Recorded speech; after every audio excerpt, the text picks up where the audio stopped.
Welcome to the Grappling Grappling Rewind Podcast. Welcome to this week on the Grappling Rewind Podcast. In this week's show, we're going to recap Supversiv 4. We're going to preview Fight 156. We're also going to talk a little about Quintet Fight Night 5. And I think that's it this week. As always, in the show, I'm your host, Mange, my co-host. Emil. How you doing, Emil?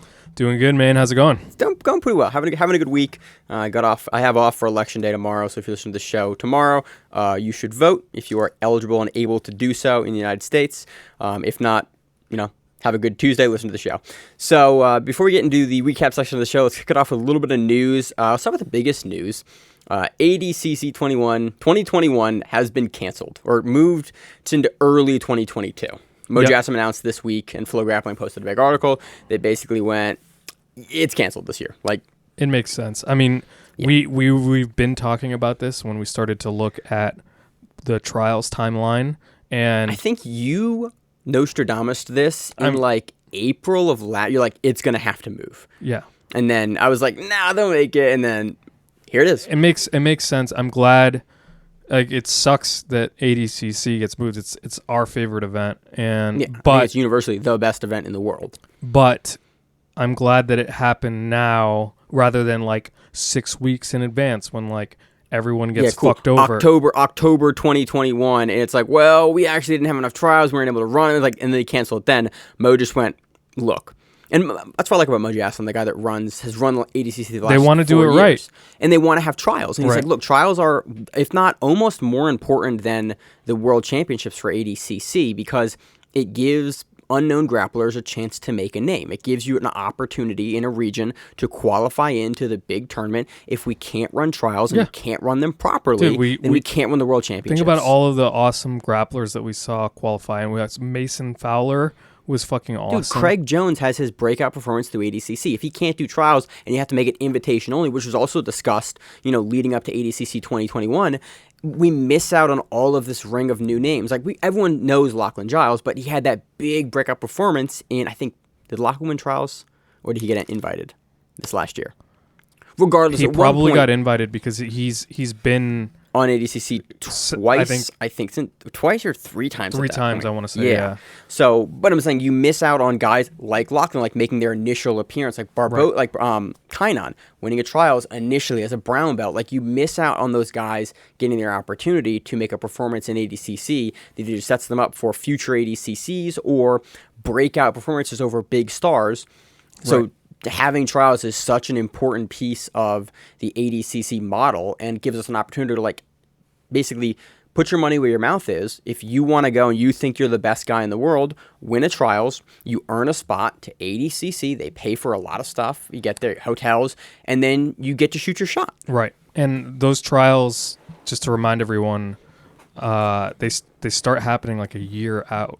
Yeah, before ADCC. This month, and I think about November 2 weeks should have been the first East Coast, Coast trials for North America, That's right. which typically happen in Jersey. We had big plans to cover it. I bought a bunch of new gear after ADCC 2019 in order to go and cover trials.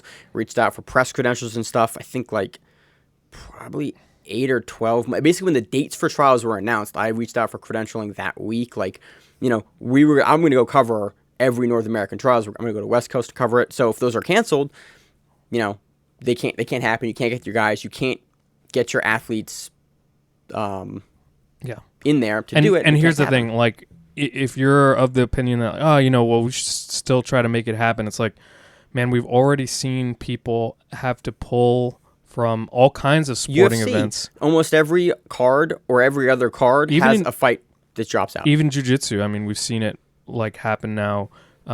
People testing positive. Yeah, Gordon and Craig and had to pull out of an event a while back. Shit. Just look at what happened with Pink Eye in the tournament, right? EKC, let alone COVID, right? So I want to see and ADCC, having no spectators too. I want to see ADC at its prime. I want to see everyone who can do it get the opportunity to enter it and not have any complications with travel or whatever. And not even to mention the fans. If you have to run a limited capacity event, ADCC 2019 broadened the spectrum of the sport and got new people, a lot of new people, into watching jiu-jitsu and to doing jiu-jitsu. It is ADCC 2021 and 2022 now that Moji Asim's running, like the way that he puts it on and the kind of what their goals are, him and Seth and the whole team behind ADCC, it's to grow the sport. And so if I'd much rather them push it back a year, 2 years. I mean, it's not even a year. Right. It's in October or whatever, September. And they're pushing it to like first or second quarter of 2020. Right. Yeah. It could be like 4 months. It's like pushing 6 it back. months difference Not for a an big event deal. that happens every 2 years. Right. Again, I'm honestly pretty pleased that it is getting pushed because it means that they're going to do it right and we're going to get a better, higher quality of event with a larger diversity of grapplers. And so, like, for me, it was good news. Yep. I look forward to, being able to cover a great event when it happens in 2022. Yep. Gives me more time to save money and buy way more equipment than I can do better coverage with. Speaking of majors. Oh, geez, I got more to pull my notes Well, IBJJF has announced. They've announced the Worlds is going to happen. Yeah, in February. This is like the exact opposite, right? It's like... No, I said in December. I have my notes that say December. Are you saying February?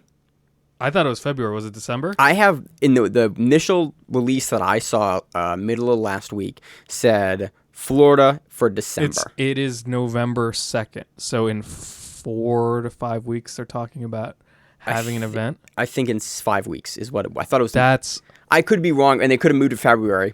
But that's ludicrous. It's pretty crazy. This is the exact opposite of what we just talked about in terms of like responsibly putting on a really big world-class event. Yeah. Here's what's going to happen. Well, World Masters is scheduled for November. Let's assume that Florida doesn't have to go under a shutdown, which, by the way, the United States' highest level of COVID right now that we've ever had. So let's say Florida doesn't have to go under lockdown. Okay. How many competitors are going to have to pull out due to testing positive? Well, my question is... How many on top of that are not having full training camps because their gyms are shut down? Even on top of that, how many can't get into the United States? Exactly. We're going to have almost no international representation for the event, which is almost, for me, going like, I'm even more concerned. Of course, we see a bunch of world champions that are American, possibly, but we're also going to see a bunch of grapplers that I want to see fight for a world title unable to because they can't get in the country. So, it is what it is. That's happening. If you want more information, we're going to cover it. If it does happen, be safe. In other news, you have anything else you want to expound upon? No, it's ridiculous. Yeah. World Masters has been announced for November for IBJJF. Same thing, see above on that one. Polaris 2 Squads is happening in the GI, which I thought was really interesting. We saw a Polaris Quintet style event. We saw Quintet and Subversiv this weekend, which have a similar style to Polaris. I'm curious to see how it happens in the GI. Also, Polaris has announced Ash Williams versus Thomas Halpin for the featherweight title in Polaris. That matchup might actually have been switched since I took this note down, but I know initially it was announced, and I was super amped about it because both those guys are really fun, and I think they put on a really great title match for Polaris for featherweight. I have no other news. Yeah. You got anything else, Emil? No, that's it. Props to ADCC. Love you guys. Cannot wait to see that in 2021. So let's move on to a recap of Subversiv 4. You should have watched this live. Told you last week to do it. If you didn't, the replay is up, and Flo was nice enough to put just a replay of, I think it was semis and finals. Just semis, finals. Okay, I don't know if it was quarters, semis, and finals. Honestly, the event was fun as shit. Like, I was right. I watched it live, and I had a hella good afternoon of just, like, watching a bunch of teams. You saw a huge variety. It's kind of like trials. You see a huge variety of, like, grappling levels. Yeah. And they all get a chance to fight Lucas Barbosa and William Tackett and Cody Steele and John Combs and a bunch of other guys in there that are like, you see, like, good grapplers trying to make a name versus some of the top upper echelon guys in the sport. Amanda Leves in there. Yeah, Elizabeth Amanda Clay. Leves looked great. Just plus we saw like, the fresh the fresh faces like Murasaki. And now we get a chance to cover Andy Murasaki, who I don't think we've covered him on the show. We might have mentioned him in passing a couple times in like Didn't Euros. We talk about him? Yeah, Pans.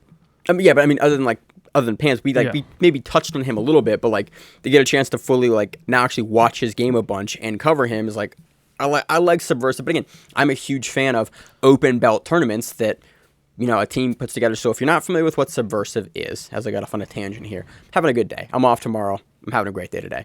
Subversiv was a 16-man tournament. Each team submitted a under 180-pound grappler and an over 180-pound male grappler and a female open weight grappler.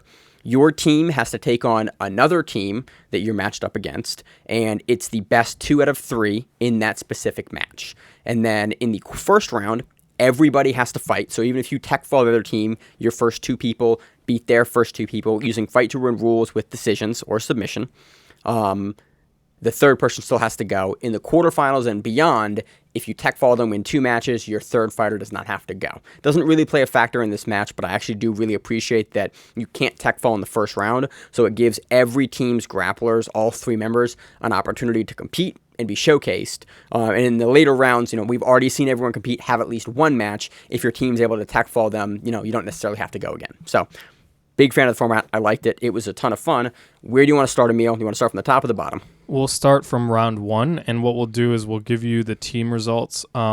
Main is going to jump in as I'm reading these results and mention any kind of standout specific matches in those. Once we get to quarters and semis, we'll start to talk more about the matches. Just because themselves. it's 16 teams, it's just so many matches to go through. Would you say 58 or something? No, I made that up. Oh, okay. But it's a lot of of matches to just talk through, and it's going to get super confusing because you're hearing the same person's name. So we'll do it by team names. It's going to be a little easier to hear in audio because you can't see me gesturing in the show watching on YouTube. Round 1, Team New York versus SAS. Team New York wins 2-1 and progresses. Team Checkmat versus Team New Jersey. Team Checkmat sweeps 3-0 and progresses. Team Wildcard versus Team Daniel Gracie. Daniel Gracie sweeps 3-0 and progresses. Next up, Team Atos versus Team Peacemakers. Atos sweeps 3-0 and progresses. Big surprise. Next up, Team Studio 84 versus Team Philly. Team Studio 84 wins 2-1 and progresses. Next up, Team 10th Planet versus Team Brave. Team Brave wins 3-0, sweeps, and progresses. So there's a little thing here. There's a couple of different results we pulled from. Some results have Max Jimenez versus Renee Souza being Renee Souza taking that decision. It's actually Max Jimenez taking that decision. So just beware if you go and look up results for that particular match because that's inverted in some results. Next up, Team Gracie Baja versus Team Fight Sports. Team Fight Sports wins 2-0 and progresses. Team. That was actually a clean sweep. Okay, sorry. Yeah. Team 3-0. Next up, Team Level Black versus Team Gracie Humiata Philly. Team Level Black wins 3-0 and progresses. Yeah, this whole round was fun with Team Level Black again. Cody Steele, William Tackett, and Elizabeth Clay on Team Level Black. Super exciting. Yeah, I saw that group matched up against on the opposite side of the 1 seed and the 2 seed from Team Atos. And when I first got the bracket, I was like, those 2 are going to be in the final. I saw who was on each team. I was like, those 2 are going to probably be in the finals. Yeah, easily the 2 most stacked teams. Yeah. On to the quarterfinals. Team Level Black versus Team Fight Sports. Team Level Black wins 2-0 and progresses. We also had Team New York versus Team Checkmat. Sorry. Yep. Yeah. You should watch Oliver Taza versus Arnold Maidana. Nope. Sorry, wrong match. Keep going, Emil. I'm getting confused with matches. Okay. This on where I'm talking about in the quarterfinals, Team Level Black versus Team Fight Sports. This is where William Tackett defeated Tex Johnson in the rematch. Yeah. We previously saw William Tackett go up against Tex Johnson at the BJJ Fanatics GP, and it was the open weight GP, and it was not the brown belt GP, it was the open black belt GP, but we had some other belts that were represented in that event, and we saw Tex Johnson kind of famously punch Tackett in the face a little bit in that match, but Tackett had a really, really great performance. He was obviously the smaller grappler. I think he got beat in overtime via armbar because Tex was just stronger, more technical in those spaces. And in the rematch here, Tackett looks really good. He gets him down, gets over to like a Von Flue style choke, locks up the head, goes to a head and arm, windshield wipers at the top on Tex, and just levels out the position and finishes the head and arm choke. Really, really interesting. I think these guys met less than a year ago. It's crazy to see the advancement. That Also, it's crazy to see, like, I texted William because I looked at this match. I remember how much smaller William looked in their first match. And we talked about, when we covered that event the first time, I was like, oh, the size differential and how it played a factor, especially in the armbar finish of that match. And I looked at the size difference of these two guys, and I went, okay, William Tackett has low-key gotten a lot bigger. Like, he's, again, obviously making great progressions in, his grappling ability. But the size differential wasn't nearly there. So Tackett's walking around at almost 88 kilograms now. I think he's like at 86 kilograms, which was like, oh, you put on some mass. And I also realized in this match that Tackett is the above 80 kilogram grappler on his team. Or sorry, above 180 pound grappler on his team. It is not Cody Steele. Historically, Steele had been the bigger man whenever they'd been on a team together. So that made me laugh, and I hadn't realized that until this match, that Tackett was actually the bigger guy on his team. he's gonna be a monster, man. Dude, he is a monster. He was a weighed-in alternate under 77 for 2019. That speaks to his abilities. Did great at trials. Has looked good. We've covered him a ton. But getting this match back... Tackett got into the finals in trials, right? I want to say he lost to, like... so. Didn't he lose? Yeah, to, like, I always want to put him. Krellinston or No, because someone, he's 66. I was. Oh no, Krellinston beat Keith. Krikorian, and then Nicky Ryan beat Krikorian. That was under 66. I think he was in the finals of West Coast trials, and I forget who won the trial spot in West Coast trials under 77. But he's looked really impressive. He looks really good, yeah. And it's almost 2 years ago.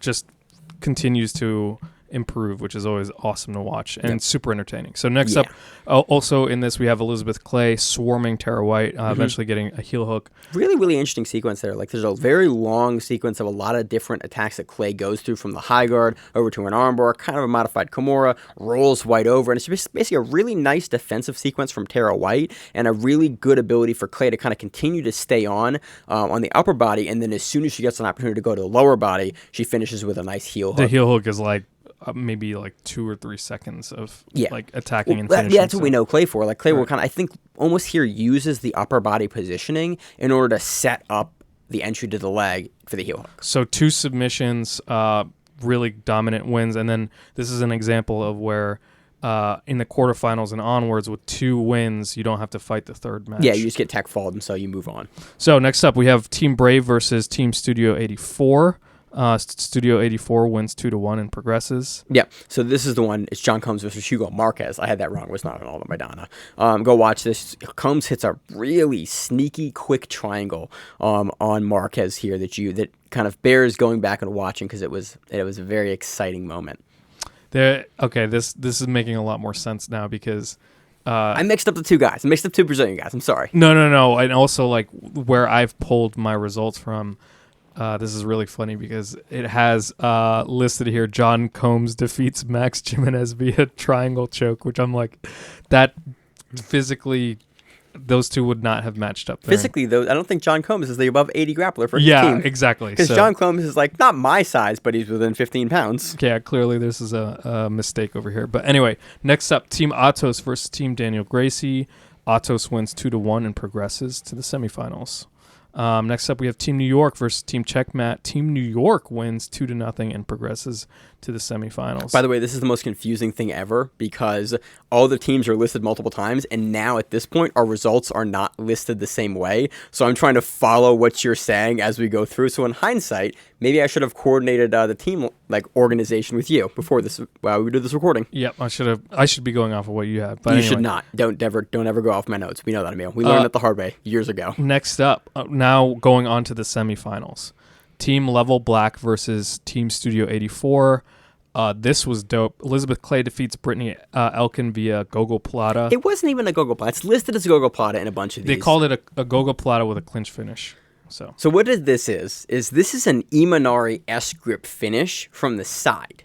Okay, almost similar to what you finish like a baseball bat choke with, nogi, where you have the S-grip of the hands and you turn it over. But Clay actually finishes it with like leg in from the side in the exact same way you'd finish an Imanari from like a Gogo Plata. Or sorry, an Oma Plata. You know what I'm talking about? No, I have So no idea. when you go omoplata on someone and they're face down on the mat, Yeah, there's yeah. a choke you can finish there with you loop under them, but you don't loop like 10-finger style over their neck. You loop S-grip style over their neck, and then you choke them from that position. And I historically know that as an Imanari choke. I don't know why I know it as that choke, but I know it as an Imanari. This I can see why they called this a gogoplata though, because it was a gogoplata. It was a gogoplata setup, but the leg is not what was doing the choking. And for the gogoplata, the leg... It definitely looks like she's leaning in through her She's leg leaning there. into the leg, but if you look at the over top camera there, it's the arm and the hand that finishes it on the far side. Okay. I've hit someone with this choke before. Yeah. It's a leg in. It's not a gogoplata finish because the leg is not in front and finishing. This is semantics at this point. Dude, we're in judo terms with semantics. Well, it's like, well, not technically a haragoshi. It's actually an outside, and then insert your judo name here.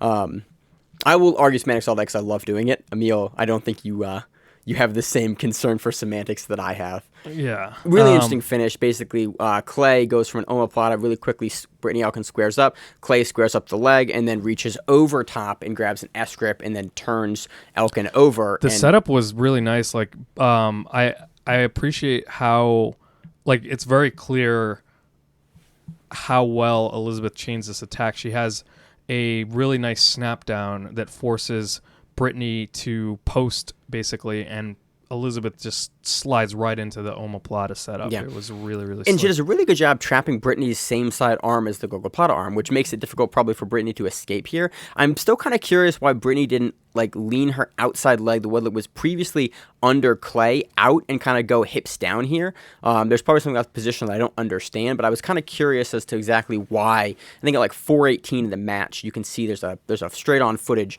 and I'm not exactly sure why Elkin doesn't get her leg out, but again, really, really cool finish, really, really cool setup, and I think more people should be choking from the S grip from the side there because it's a very, very powerful grip, and you can turn your forearms into their neck, and then you can get off angle, and it makes it very, very tight. And I think it's an underutilized choking technique, so it's cool to see it finished, on a big stage in a semifinal match.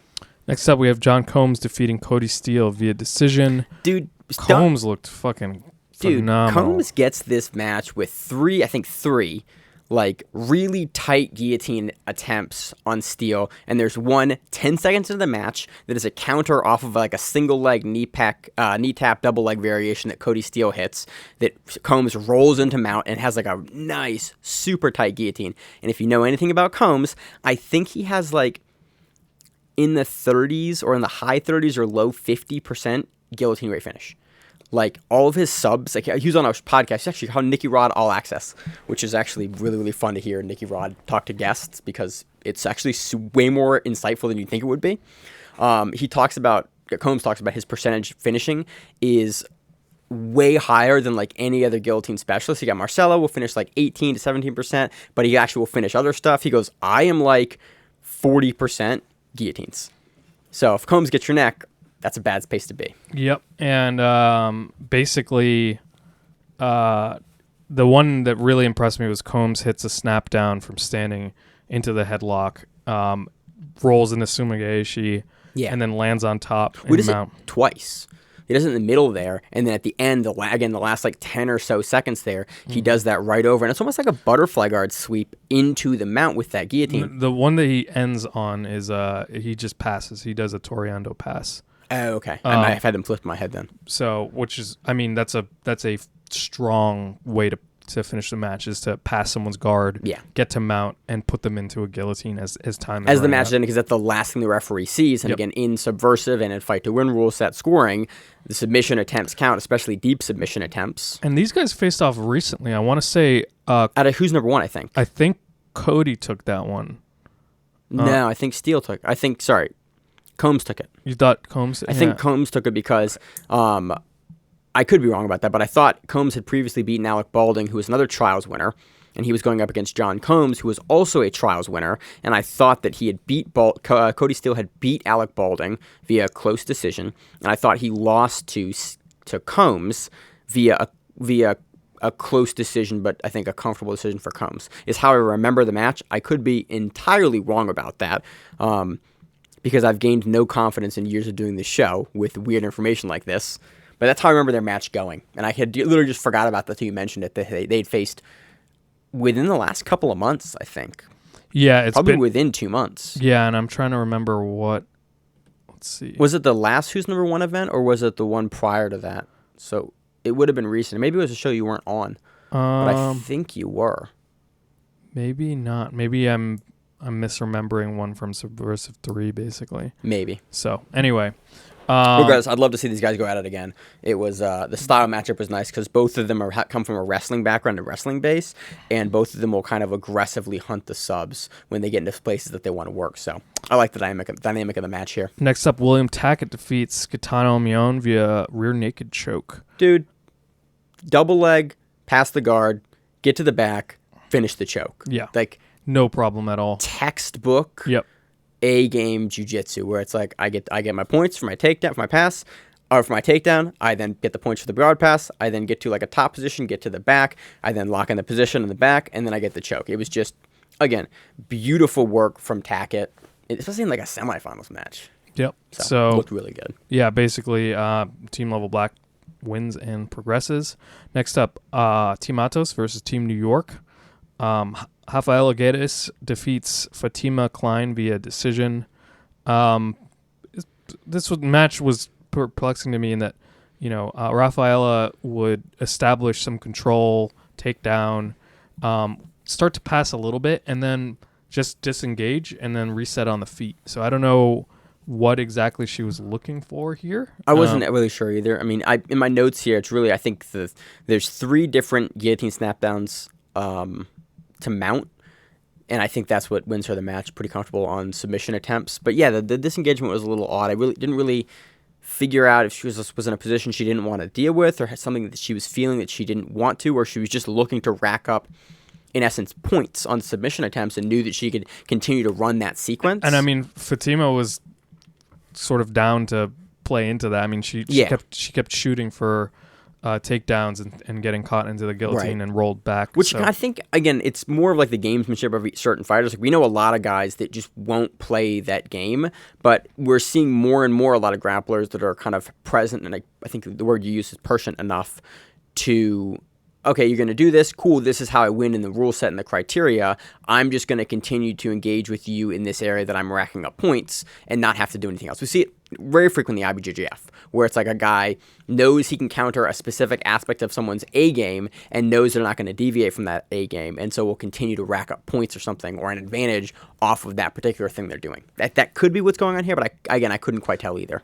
Next up, we have Nick Ronan defeating Andy Murasaki via decision. This match was hot fire. This was incredible. Murasaki with a single leg.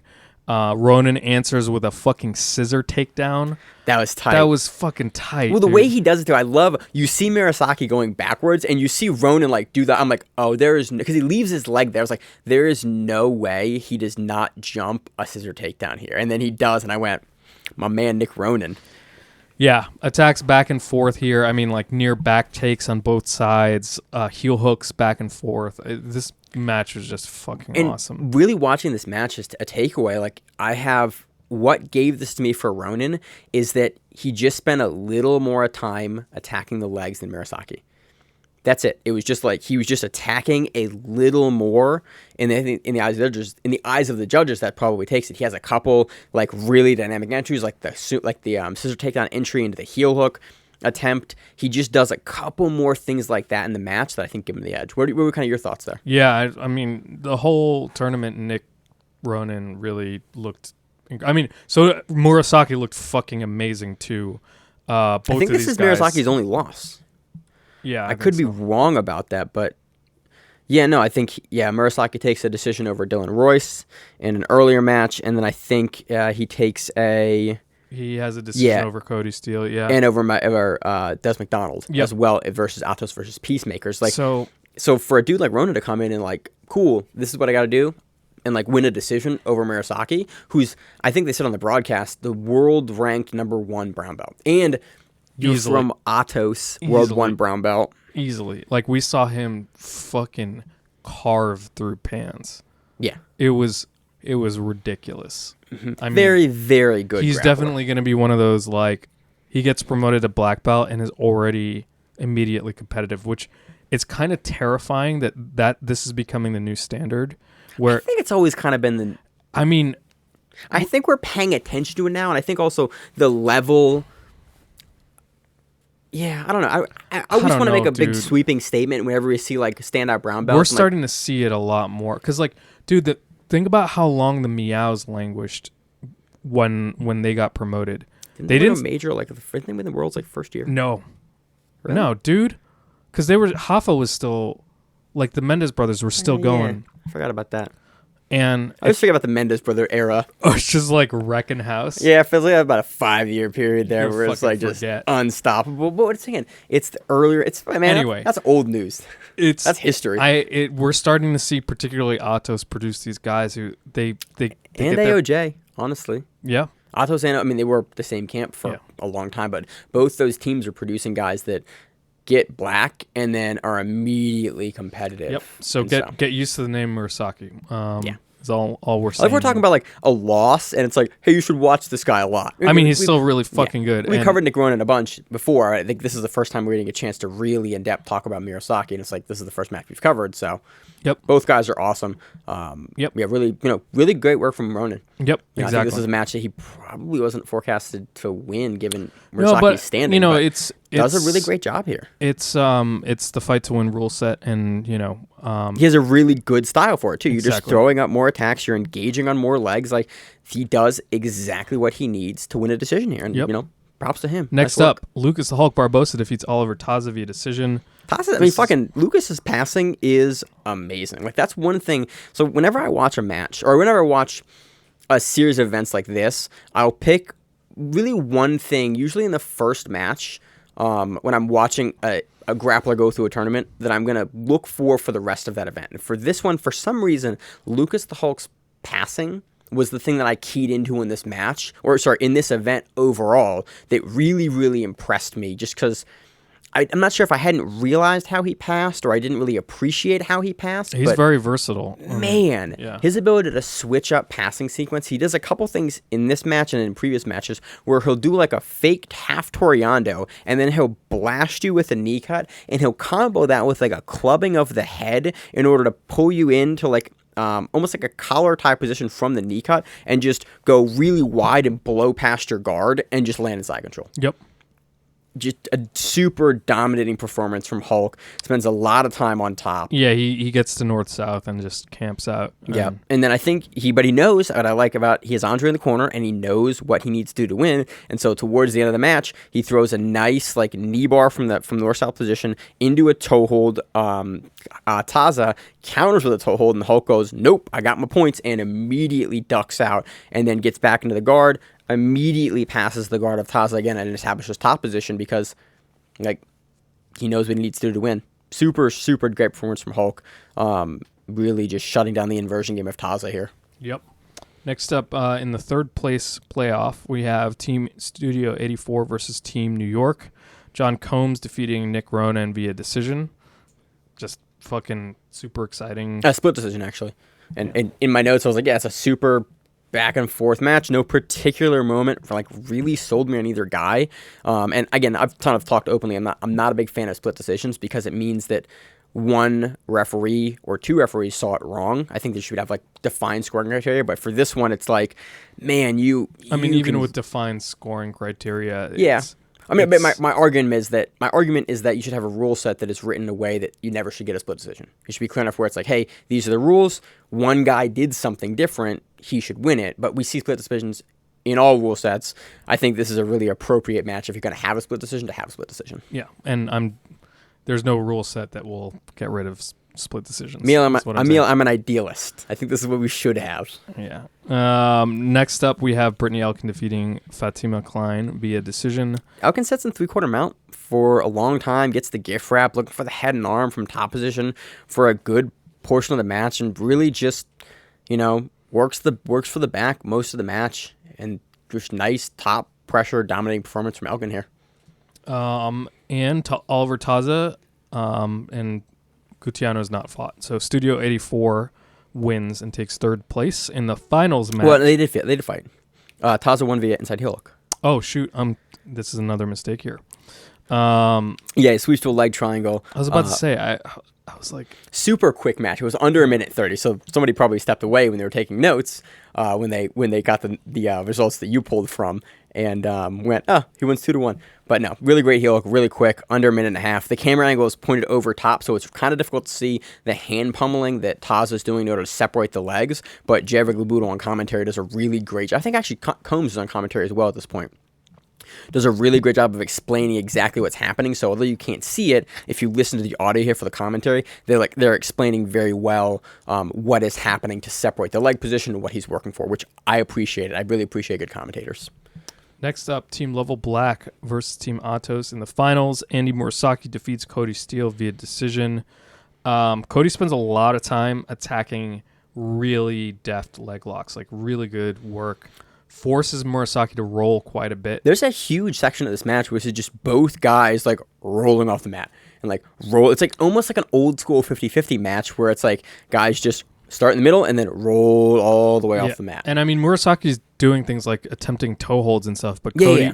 Cody is savvy and is like, cool, you're going to go for a toe hold. I'm going to go for an inside heel hook. Which, if you know, that's typically the guy. So we haven't talked about this in a long time. That specific dynamic between the inside heel hook and the toe hold with how the leverage plays out. If a guy is going for a toe hold and you can counter with an inside heel hook, your point of leverage is quicker and you can get there before they can finish the toe hold. Faster than anything. It's the fastest gun in the West submission. It is, and not only that, it is when your knee fails from an inside heel hook, you blow out like 3 ligaments. It's a combo deal. Yeah, it's straight up 9 months of like rehab and surgery. Any of the leg lock gurus like Danaher or Lachlan Giles will explain to you the hierarchy of heel hooks. But yeah, my point is exactly that, which is like an inside heel hook is always going to outdo a toe hold, and so forcing Murasaki to roll out of those. But I was really impressed with his level of defense here. Yeah, really, really savvy work. Like at one point, Murasaki was keeping his leg extremely straight to prevent. Dude, the commentator called like a steel, and you saw Murasaki. I was like, that was the point. I looked at Murasaki. I was like, yo, this kid is jacked. Yeah, like you saw an entire leg. His leg was basically almost hyperextended because he was pushing it out so hard and just like stomped all the way onto the mat, so Steele couldn't get underneath it at all. Right. There's a really good side camera shot that shows. I was like, damn, Murasaki is standing on that leg harder than anyone I've ever seen stand on a leg to defend a heel hook. So they're able to separate, and Murasaki is able to just go completely nuts. And at the end of the match, ends the match with over a minute of like guillotine and Darce threats. I think like, that's what sold the match. I think they were really, really close with all the leg lock attempts on either side. I think Steele would definitely had the edge going into the end, but it was close. And then the last like minute of the match, Murasaki just gets to a front headlock and starts working a guillotine and Darce combos, and he has a camera angle shot on the side, and you can see Murasaki just walking up the hand into the Darce grip and like slowly trying to make it tighter and tighter. And I'm like, I think this alone is what's going to basically sway the favor to Murasaki because he's so deep on this Darce. Even if Steele is defending, which Steele did a great job defending, he rolls over and, is able to not let Murasaki get the, close up everything completely. I think it's deep enough though to warrant that level of defense, and that's what gives it to Murasaki here. Yep. Next up, Lucas the Hulk Barbosa defeats William Tackett via decision. This is the passing. This is the match that I think best illustrates how good Hulk's passing is. And that fake Toriando, like he starts with a Toriando on Tackett, and then he gets kind of halfway through, and then he switches to a knee cut, and he blasts right through with the knee cut while sort of clubbing and clubbing at the head. Yep. Like, damn, his passing looked good. Big slam at one point from Barbosa to kind of counter a wrist lock from Tackett, which I appreciated from the guard. I love to see you have a guy kind of leaving his arm out there, you go for it. But overall, it was just positional pressure and passing from Barbosa that gets him the victory here in that big slam. So Team Atos takes it over Team Level Black, 2-1 tech fall. We didn't see Geddes versus who would have been the woman versus Klein, which I would have liked to see because I think that would have been actually really interesting. I think, again, Clay is extremely hard to not get heel hooked by. And we've seen very few women, aside from like Gabby Garcia, that have not been heel hooked by her. Right. So I would have been curious to see how that played out, but it doesn't need to. Atos takes it, and overall, super fun event. Like I really enjoy these style of events. I really do like when you have events of this style. Even if you have a guy like Hulk on your team, you're not necessarily guaranteed to win, because you got to have Murasaki and you got to have other women. I'm looking at her name, but I keep mispronouncing it. Geddes as well. Like they've got to come into, and Murasaki and Geddes both dropped a match here and there, and so it's like, okay, it's your whole team has to come together to beat the other team, and it's not like a quintet where there's just so many other factors like fatigue and size. It's a bunch of individual super fights for a team, and I really like the format. I also really like that we saw a huge variety of different teams of different levels, and we saw a bunch of matches because it was just over 180, under 180 that we wouldn't have seen in pretty much any other format. And so overall, just made for a really great night of jiu-jitsu, and there's a bunch of matches here that are worth your time. Again, I highly recommend that you watch either the event through or pick the individual matches, because there's a bunch of guys that we cover, especially in the first couple rounds, that get eliminated, but they are really good matchups, or matchups that on another week when we didn't have such a strong kind of quarterfinals, semifinals, finals matchups, we would have covered in significantly more depth. It's just sort of a time thing. I mean, we're 40 minutes in the show almost already, and we've just been able to cover, what we were able to cover. So it is worth your time. It's a lot of fun. Support events like this because it makes jiu-jitsu a fun format to watch, and I think that's an underrated thing. We need to kind of champion those things. Any other thoughts, Emil? No, I think you said it. These team formats are, I think, is the future for spectating in jiu-jitsu. I mean, it really makes it exciting. Yeah. And it builds narratives, and you get to see people in vastly different sort of matchups. And we also saw I love the difference in belts. Like I think we had purple belts versus black belts, we had brown belts versus black belts, we had a huge range of skill levels, and so sometimes you get some highlight reel finishes, but it also gives grapplers that cool, maybe you're not a black belt, an opportunity to fight like Hulk or Tackett or Steele or Combs, right, or like Clay, even some of those aren't black belts. Yep. It's a really cool mixing event, and I'm a huge fan of what it does because, again, we get cool rematches and we get narratives for later matches. Like, these guys met. Oh, they met at Subversiv 4, didn't they? Oh, yeah, I forgot about that match for guys we wouldn't normally see against each other. So, great event. A lot of fun. Into our recap of Quintet Fight Night 5. I didn't get a chance to fully go through and take a lot of notes on this. I want to talk really about the super fight for this, which was Hasim Rita versus Igor Tanabe. These guys had previously met on a quintet earlier, actually in the regular brackets for quintet, and they actually both got DQ'd via stalling, which was crazy to see. I think it's the only time we've ever seen that in quintet. So quintet brought them both back out to basically show, hey, can you put on a fun matchup? And Igor Tanabe comes out, pulls single leg X, gets to the outside, not outside heel hook, he gets to an outside straight ankle lock, and then just turns it over and goes belly down on Hasim Rita and just gets the finish. Sakuraba, and so it's cool to see them basically come back out and then Tanabe to work aggressively for the finish. Again, they met previously in the regular quintet where it was actually maybe beneficial to go double draw on that, but I'm happy to see them both kind of put on a fun match, and it's cool to see Tanabe get the win here. I think he's a brown belt now. I think Rita has been black for about a year, so it's cool. Sakuraba also had a pro wrestling style match. Overall, a lot of draws in the event. It's up on Fight Pass. I think it's only about 3 hours. You can probably move through some of the intermissions. Features a lot of Japanese talent, a lot of older Japanese talent that we don't get to see in a lot of events stateside. So if you're curious, happened this weekend, and it's there. Let's see. So I think that does it for the recaps. I'm going to move on to the previews. Let's do it. All right, so moving on to our preview of Fight to Win 156. This one takes place, as most of them are recently, in Philadelphia. I think it's a 2300 arena again, and it's main evented by a 145-pound black belt no-gi match between Kennedy Masael, Cabrino Jr., and Juni Ocasio. That's going to be a fucking fire match. Dude, I love this match because Juni's been crushing it at 135. He's the champion. I think he has 2 or 3 defenses of that belt. Maybe actually... I think he has he has a bunch.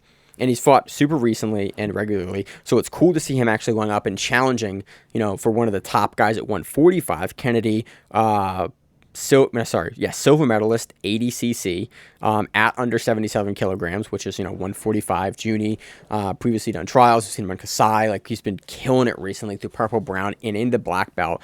How do you think this one's going to play out? We know what Ocasio looks for. Ocasio is going to look for the leg lock game. He has a lot of really interesting entries into the Z-lock and into the heel hooks. Kennedy is historically a top player and looking for, like, the Darces. Yeah, he is. Kennedy's always the one who's trying to dictate, via really dynamic passing. He does tend to, in his, like, aggressive passing, sometimes get caught. And we saw him notoriously get got by Mateus Gabriel at Pans 2019. And also Ty Rotolo caught him in the Darce a few times, but he was able to somehow I think 3 survive. times ADCC 2019. That was, again, one of the best matches of the tournament back then. In 2019 for ADCC. If you haven't seen that match, you should watch that match ahead of this match because it's probably, aside from the finals of ADCC, the biggest showcase of what Kennedy can do in Nogi. Yeah, would be that match. It's so, and actually Kennedy also had gotten into deep waters the match before Ty. Now that I remember, basically, in that tournament, I remember Kennedy being put into dangerous sub territory. I remember him being just like a gangster and just like, nah, I'm not gonna tap. But we've also seen him, Mateus Gabriel, like, not gonna tap. Right. And so it's really interesting versus. So for a leg locker, it's dangerous in this in any rule set. So it's hard to tell. I'm kind of curious to see. Again, it's not a huge size difference. I mean, we've seen Junie repeatedly compete at 145. Like, he's no stranger to featherweight here, but Kennedy is definitely going to be a slightly larger grappler here. I'm curious to see if that size is going to play a factor in, like, the regarding ability of Ocasio versus Maciel, or if Maciel's going to be able to, like, potentially even be the slower person on the passing, and Ocasio is going to be able to regard here really effectively. I really am having a difficulty picking the dynamic of this match. Yeah, I am too. I will say, Junie's leg locking can definitely play a factor here. So because we know he's going to pull from the bottom. We know he's going to enter from the bottom. He has a couple of entries from that open seated guard, right. And I'm curious to see if Kennedy's going to play on the outside and kind of wait. If Kennedy is engaging heavily and relying on spinning out, like, aggressively, and he finds himself there multiple times, he's in serious danger. You think Ocasio will be able to make the adjustments that he needs? And, like, it's definitely one of those things where you don't want to be repeatedly put into the same space because, like, someone times it right and, like, is able to move their hips to, like, read your roll. And if anyone's going to be able to do that, it's a guy like Ocasio. You get got, Yeah. So I'm really curious. I mean, it wouldn't surprise me to see Kennedy kind of be able to pass after some attempts and throwing some stuff and get to top position. You think he can control a Nogi? But that's the thing is, I don't think he'll be able to control long enough. Exactly. I can see him getting around the guard, but I just see with the style that Ocasio plays from, I just see Ocasio being kind of tailor-made for this rule set. Like, he's going to be throwing up a ton of sub attempts, and unless for some reason Kennedy can get around the guard, and Ocasio's got a notoriously very good, he's very good at regarding, very good at entries from the guard. He can get around Ocasio's legs and, like, lock him down in, like, a north-south where Ocasio can't bridge out and maybe start throwing, like, north-south chokes or Kimuras. But I just see Ocasio being able to throw up higher volume in this match and just put up more offense here, even if there's a slight size difference. Ocasio's game in kind of an even style matchup is just much more suited to fight to win for me. So although, like, in a points rule set, I think Kennedy would probably take this, in the fight to win rule set, I think this is tailor-made for kind of an upset for Ocasio. Yep, I agree. Next up, our co-main, we got Marcio Andre versus Sam Nagai. Yeah, by the odds, they have Sam Nagai as a favorite, and I'm tending to agree there. We've been really impressed with him. Recently, he's looked really, really fucking good. Yeah. I mean, Marcio Andre is fucking amazing too, but he is. This is a fun matchup. This is really, really well. Sam Nagai just is, again, one of those like high volume attackers, really dynamic attackers in the fight to win rule set. I just think that's a decisive Marcio's edge. Marcio's got a funny style in fight to win. Again, Sam's done it a lot. Both these guys have competed on fight to win a ton. I think both guys have been on the co-main event. I know Marcio's been on the main event slot a couple of times before for fight to win. Marcio can just make it work. And I'm curious to see if he's going to be able to kind of like slow down the guy and like start to implement and kind of push his game in the match, or if the guy's going to be able to sort of make the space that he wants and operate in the submission areas that he wants to operate in. So I have a hard time picking this. I kind of don't want to... I don't like to pick against Marcio because he's upset me a lot of times, but we've been really hot on the guy recently, and he just has a style that's really well made for fight to win. Again, kind of like the Ocasio match. I feel like if we're going to see Marcio get around the guard or even play from the guard and be able to lock down the guy and throw stuff up from there. And I'm not sure if the guy's going to be able to put up enough submission offense to really get into the positions that he wants to get into.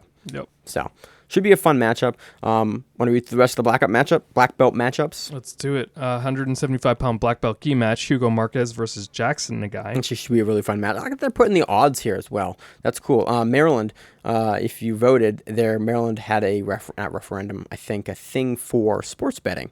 It's finally on the ballot this year, so potentially we could actually have legal sports betting in the state of Maryland. You don't have to go to PA to make your bets. So that's a cool referendum on there for sports gambling. Big fan of sports gambling. 140-pound black belt no-gi match: Shalaya Lindsay versus Jan Reyes. 170-pound black belt gi match: Robbie Del Rionda versus Dom Hoskins.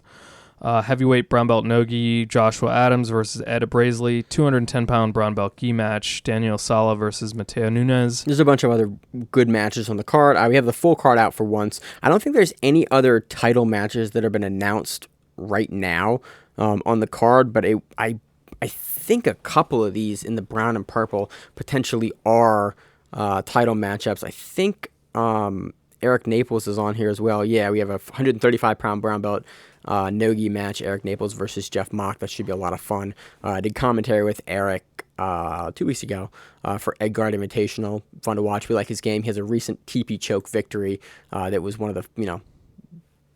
the best submissions of the year because it's fun to watch. We also have Seven Marinon, who we've covered a bunch at Third Coast down on Fight to Win. He just went against Dylan Royce at Subversive 4, and he's a guy we've been watching pretty heavily the last couple years, moving to purple belt now. So that actually is a no-gi. That is a no-gi title at 185.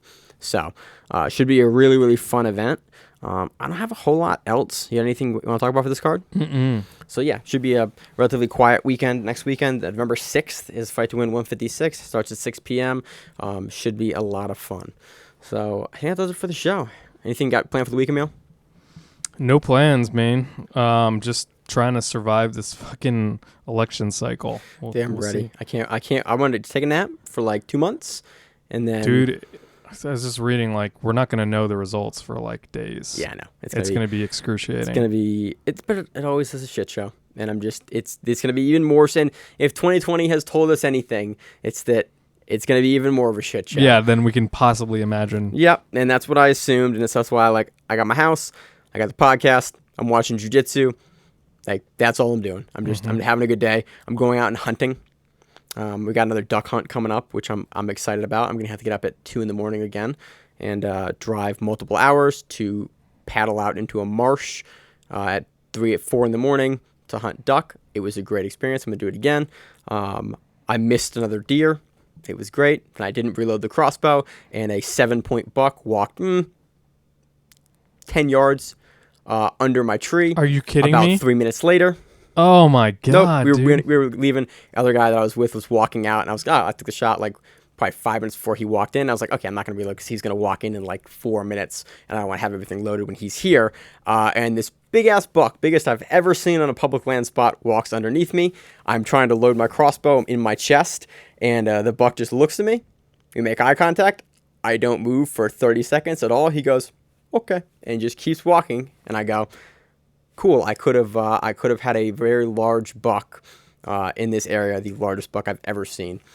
But his buddy was also hunting, got a big buck that was actually bigger than what I saw, and so we helped him drag that out, and that was fun. It's been an enjoyable experience. Hunting this year has been much better than last year because I'm seeing wildlife. So I'm actually enjoying the process as opposed to last year, like 15 or 17 times in a row, like seeing like 3 deer. So it's been fun. I never thought I'd be into hunting, but in quarantine, it's a really great hobby to have. Sounds like it. Yeah. Man, So, you're turning into some kind of like bootleg version of Joe Rogan. I mean, You podcast and hunt. yeah, I'll try. But it stays in the outro section of the show. Like all the weird stuff stays in the outro section of the show. I got nothing else going on. Really, just election season. I'm trying to stay in my house as much as possible, and then enjoy some jujitsu. Listen to a bunch of new music, getting back into that. So that's been a lot of fun. Sweet. Got anything else? No. All right. As always on the show, I'm your host, Maine, joined by co-host, Emil. and we have the Grappling Rewind. We'll see you on the mats whenever that is. Stay safe. If you like the show, please consider sharing it on Facebook with the folks at your gym. It's the best way that we grow the show, and we really appreciate it. You can reach out to us on email. We also have Instagram. We have Facebook. We have Twitter. We have Google Plus. Until that shuts down. We have a website. If you have an event you would like to have us cover, please let us know. If you have a name, like most people do, and you'd like to have us stop butchering it, Let us know. reach out to us. The show is also available on YouTube, Spotify, in addition to iTunes and every other podcast service. We very much appreciate your time, and thank you.